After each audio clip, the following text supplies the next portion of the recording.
Download the Pod TV app to catch your favorite shows like Smoke A Lot Radio, The Connected Experience, On the Line, The Gangsta Chronicles, and Doggy Diamonds No Filter, uncut and raw, unscripted. Remember, it's the Pod TV app, you heard?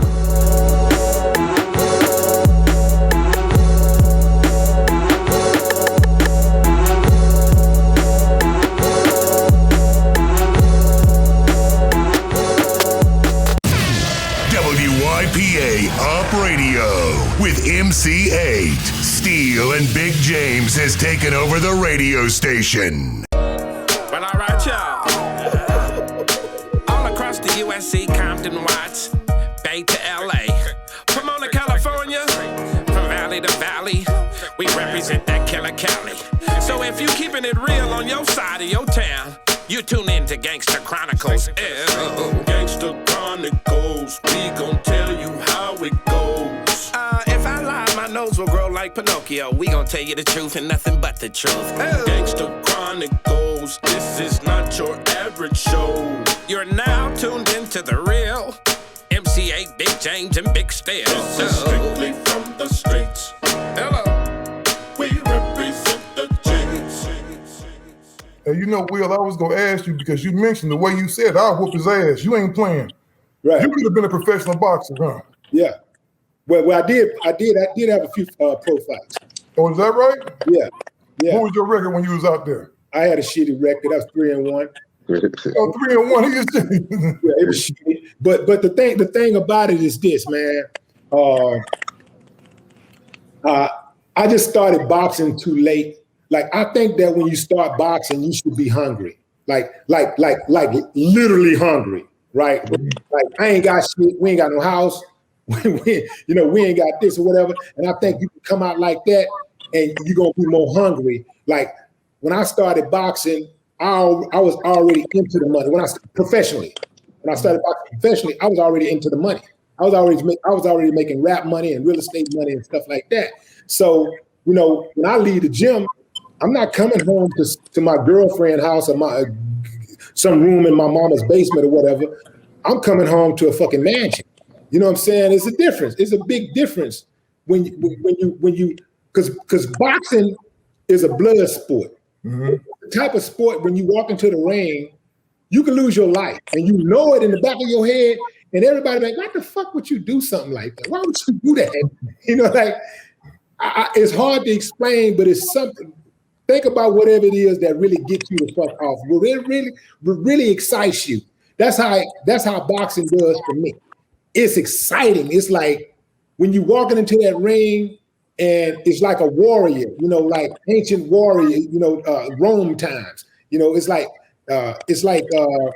you walk into the ring and people are looking in that pen and these people over here are for this guy, these people for this guy. You got people over here betting and stuff like that. And you walking into the ring and you know that this guy is going to try to knock you out.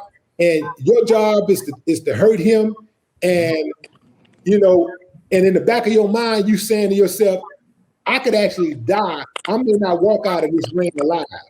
It's kind of like, in a way, it's kind of poetic, but at the same time, it's kind of sick. It's kind of sick shit, but but it's boxing though is just something, man. I love the shit out of it, and people that do it, they know what I'm talking about. But everybody thought that I was going to be a boxer. When I won the Texas Golden Gloves Championship, everybody thought, okay, he's naturally going to become a boxer. Mm-hmm. And I was rapping around the same time, but I realized that I was really good at rap and I was really good at boxing. The girls like rappers, the girls like boxers. You can get a lot of money rapping, you can get a lot of money boxing. But at the end of the day, when I get through rapping, when I leave the studio or leave the stage, I ain't got no headaches. So that's how I chose rap over boxing, because I was like, long term, I had Muhammad Ali in the back of my mind, like what had happened to him. And I didn't want to be that dude. I remember being in New York City one day and I saw Iran Barkley. And I walked up behind him and I said, "What's up, Iran?" And he said, he looked back like in slow motion like this. He had to turn his whole body. And he was like, what's up, Willie D? It was real slow. His speech was really slurred. And he had his last fight was maybe 2 years before that when I saw him in that condition. I was like, yeah, I don't want to be that dude, you know? Right. So y'all got a new podcast coming up, man. Right. Ghetto Boys Reloaded. What we gonna get on there, man? We gonna get some more of this good shit? Information and instructions. That's all we've ever been about. That all that music that we did, it was always, okay, if we make a song and we finish it, like, okay, where's the information? Where's the instructions? If we don't hear the information and instructions, like, go back to the drawing board. Put some information and instructions. So that's what we're doing now. So this is more like an extension of the music, but in a podcast format. Mm-hmm. And you know, we got a few more minutes, man. So I gotta touch on some music. If I don't ask you no music questions, these dudes go flood my inbox. You had Willie D on there, and you ain't asking this and that. You know, how did you? Because I've never heard this before. How did you get hooked up with? Because you wasn't an original member of the Ghetto Boys at first. It was Pretty Red and the other cats. It was Ready Red, Jukebox, and Prince Johnny C. And Prince Johnny C, which was a hell of a dude, you know, hell of a writer, underrated, out of New Jersey. So what happened was I signed to Rap a Lot as a solo artist. After I was there for a couple months or so, I had finished my album, and Jay came to me one night and he was like, man, I got this idea. And what you think about being a ghetto boy? And I was like, nah, I don't want to be in a group. I snapped that shit out. I was like, hell, I shot it down real fast. I don't want to be in no group, man. I don't want to be in no group. And I'm saying this because I'm an odd person. So I look at stuff, I look at scenarios and what's most likely to happen. And I move a lot on most likely scenarios. And I was like, well, if I join a group, what's most likely to happen is that we're going to break up. It's going to be a lot of drama and shit like all of these groups I've seen in the past. You look at the greatest groups, the Temptations, the Supremes, you know, Smokey Robinson and the Miracles, all of them, you know, they broke up. You know, Rolling Stone, all of them broke up. And I don't like investing in something and not going the distance. Like if I fuck with you, I'm stuck with you. I don't understand people who put a limitation on loyalty. I don't understand that. I don't believe that loyalty has an expiration date. So this is why I fuck with Jay to this day. You know, like me and Jay, we don't kick it like we used to. But if Jay called me right now and said, Will, what you need me to do, bro? You know what I'm saying? That's me. You know what I'm saying? It don't matter how much I give, how far along I get. That don't matter because it ain't about that. So for me, you know, so Jay came to me and he was like, man, you know, he was trying to convince me. And then I was like, yeah. And then he was like, do it for me. I was like, did he go to school for this shit? Exactly. That's simple ass statement. Do it for me. I couldn't refuse because this dude was investing in my dream. Nobody else on the planet was doing it. Nobody else on the planet was doing that. He was putting up the money. It's a lot of people can cheer and you know and pump me up and all that shit, but you know he was gonna put the money up. He was putting the money up. So when he said it like that, I was like, all right. And then I'm thinking in the back of my mind, you know, plus, okay, that's 2 checks instead of 1, right? Mm-hmm. So I wrote Do It Like a Geo. Mm-hmm. That was the first Ghetto Boys song I wrote. I wrote Do It Like a Geo, and I wrote Let a Hoe Be a Hoe. Let a Hoe Be a Hoe, one of my classics. Do It Like a Geo classic, but that's one of the classics. When I wrote those 2 songs, those was going to be Ghetto Boy songs. He asked me to write. Hold on, I'm going too fast. Let me back up. Before he asked me to join the group, he asked me to write for the group. Mm. So I wrote those 2 songs for the new Ghetto Boys album with the old group. I wasn't going to. he come back to me and say, man, that's when he come back to me and say about I don't know, a week or so later, man, I got this idea. Won't you be, what you think about being a ghetto boy? And that's why now. So anyway, I agreed to be in the group. And because when he let his people listen to those 2 songs, he was like, man, yeah, this is it. They was going crazy. They were like, yeah, this is the direction we trying to take the group in. Because before that, if you listen to the very first Ghetto Boys album, you can see a kind of Run DMC type vibe. Right. Yeah, exactly. They got the hats on, the gold chain, the black, kind of like Run DMC thing. Well, Jay wanted to be more authentic to Houston. He wanted more authentic to the South. Like, we got a different style. We all have basically the same plight, but we have there's some cultural differences based on where you are, what region of the country you're in, right? Yeah. What neighborhood you live in. There are some cultural differences, and Jay wanted to exploit those differences. So that's what happened. He wanted to, I guess a better word would be explore those differences, but he wanted to explore those differences. And so when I come out with the Do It Like a Geo, I'm back like a rubber making trouble. I'm in the stats and kicking ass on the double.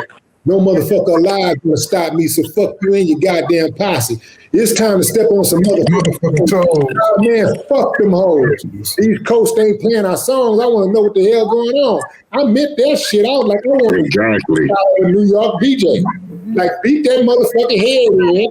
Exactly. Because we playing they shit. We playing all of this New York shit. We ain't never hating. If the shit is jamming, we fuck with it. So we playing New York shit. Why y'all not playing our shit? So I'm like, give me my car radio sucker. I'll kick your ass and take the motherfucker. Everybody know New York is where it begins, so let the ego shit in. We acknowledge that. We recognize New York is where it begins. But let the ego shit in. So with that song, if you listen to that song is touch on a whole bunch of issues. And I just wanted to touch on all the issues that were relevant, to trying to navigate through this life and dealing with all of the stuff the angst that you deal with, being inside of a black body, like black radio is being disowned, not by the other folks, but its own. We say, let me see, black radio is being its own, not by the other folks, but its own. I'm drawing a blank. But anyway, the bottom line was that I was saying that how black radio, a lot of black radio stations at the time was not playing black rappers. It wasn't playing rap music. No. And I was like, no, that ain't cool. Just like a lot of clubs wasn't playing rap music back then. A lot of R&B clubs wasn't playing rap music. They prided, it was black people, just like in LA. I know this was happening in LA too. There were black people that used to pride themselves on not listening to rap music. They'd be like, oh, rap music, I don't listen to that. Exactly. They thought it was almost like they thought they were special if they didn't listen to rap music. They thought it was some type of degree or some shit. You not listening to rap music? Hey, here you go. But check this out. So our whole thing was like, man, this shit right here is going to be the vehicle that drive us straight up out of poverty. And so anybody that get in the way of this journey, they gonna get ran the fuck over. So we had DJs who would not play the music. So, I was like an original rapper, like doing right. Walk up to the DJ, yo, man, play the song. Oh no, man, I can't play that. I can't play it. This is an R&B club. No, I can't play that, man. You're gonna get fired. Man, you want to get fired? You want to lose your job, or you want to lose your teeth? It's simple, bro. Like, I was serious. Like, so a lot of people don't even understand that they eating because of the efforts that we put in. Like, we really took some penitentiary chances to get this music played. Right. And I understand, and I understand that there is music out there that didn't really benefit the culture and really set us back and all that. But I don't believe that we ever made that type of music. I think if you listen to our shit objectively, I think that you're going to get a whole lot more, information and instructions to help you navigate through this maze, this weird ass place that we live in than you would not. Yeah, and you was responsible too for a big major part of the group. You told Bushwick to rap, right? Yeah, well, when Bushwick, the trip part about it is that me and Bushwick had got into a situation, but Bill was already with Rap A Lot when we got into that situation. So I come in later and sign the Rap A Lot. So we ain't really kicking it. We don't really kick it or nothing like that, but he's around, he's hanging around. So when we got ready to make the album, we go out to the ranch, J Ranch, and Bill is hanging out. Bill is in the car. He's in the van. We drive okay. He hanging out. We going out there to make the record for the first time. The first day that we went to go to make the record is the same day that I met Brad. I met him on the first day that we started recording. So Jukebox, he's gonna be in the group. It's gonna be me, Brad, and Jukebox as the 3 MCs, and Ready Red the DJ. No, we wasn't gonna have nobody else in the group at all, no dancing, none of that stuff. But Bill is hanging out in the studio, and about one day after the first day of recording, first or second day, Jukebox gets some information, some personal information that makes him make the decision that he can't be in the group anymore. He don't want to be in the group. I think it was some situation about having a baby on the way or something like that. This music shit wasn't working out, so he quit the group. So Bill is hanging out in the studio, just hanging out with a 40 ounce, rapping Public Enemy. Yes, the rhythm, the rebel, without a pause, I'm lowering my level. He's rapping like that, and I look at him and a light come on. I say, man, let's put Bushwick in the group. Everybody started laughing. I say, you see, that's what everybody else gonna do. They're gonna laugh until they hear this gangsta ass shit I'm gonna write for them. That's it. So I asked Jay, I say, if I write this form and he do it, is he in the group? And Jay like, I don't know, man. Bill, what you think? So Bill like, I don't know, but I can try. I took Bill into the kitchen. We sat at the breakfast table. I asked him some questions about himself, and I embellished it with what I thought it might be like to walk in his shoes. And I came up with size and shit. 3 days later, he recorded it. He practiced it for 3 days. And on that third day, he recorded it. And shit, after that, it was on since. Now, if you listen to that first album, Bill is only on like 4 songs. That's we was moving. We was under these strict time constraints, and we got him in there just enough to textualize him as a member of the group. And so that's how he became. When Bill recorded, he didn't even have a contract. That's crazy. He didn't even have a contract when he recorded that album. But we knocked that album out in 10 days. The only song that we had already was we had a shell of the Scarface song. That song, Scarface. We had a shell of that song. And Ready Red put some stuff on top of it and just took that thing out into the stratosphere. Because that was the Scarface we heard the album, because that's when he made the transition from his name being DJ Action to Scarface after that, right? But no. He changed. He went from DJ Action to Scarface when he went solo. After we did the first album together, we did a remake we put out in 1990 with Rick Rubin. Yeah, the Griffin on the Other Level album. Yeah, and then it was the We Can't Be Stopped album. Actually, is when he changed the name because his solo came like a couple of months after the We Can't Be Stopped album. That's the album with the Mind Playing Tricks on it. So he came with his solo about 2-3 months after that, and so that's how that happened. Yeah, man, y'all definitely, man, are major contributors to hip hop culture. Because I remember, and it's crazy for me to say, because I ain't that much younger than you at all. You know what I mean? But I literally grew up listening to the Ghetto Boys.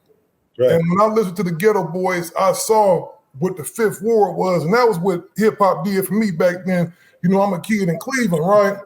And so I'm listening to Ghetto Boys, my boys in the car. We sitting up there like this. We out there, you know, got pistols in the car and everything else. You know what I mean? And I said, man, this is what Texas is like. When I heard NWA, I said, okay, this is what Cali is like. You know what I'm saying? This is what Compton is like. You know what I'm saying? So it definitely gave you that that feel, man. And I like to call it like it was a real visual to it. You know what I mean? Right. Y'all right. animated. Eight know that better than anybody because that shit that he did was so fucking graphic. Like you could picture. He don't get enough credit for painting pictures. When he rap, he paint pictures. You can see shit. You like walking with him. Like you be listening to his shit. You be like, hey, you think we ought to do this, Aaron? We should. Exactly. Like, Aaron, I don't want to go. He like, oh motherfucker. So Will, you in the car now? When is the podcast dropping, bro? Monday. This Monday, man. Y'all heard that, man. So what I want y'all to do, man, we got a few people actually listening to this show, man. So what I want y'all to do, I need all y'all to go out there right now. Go to iTunes, go to Spotify, whatever your favorite platform is, man, and find their new podcast, man, the Ghetto Boys Reloaded. Ghetto Boys Reloaded. Yes, indeed.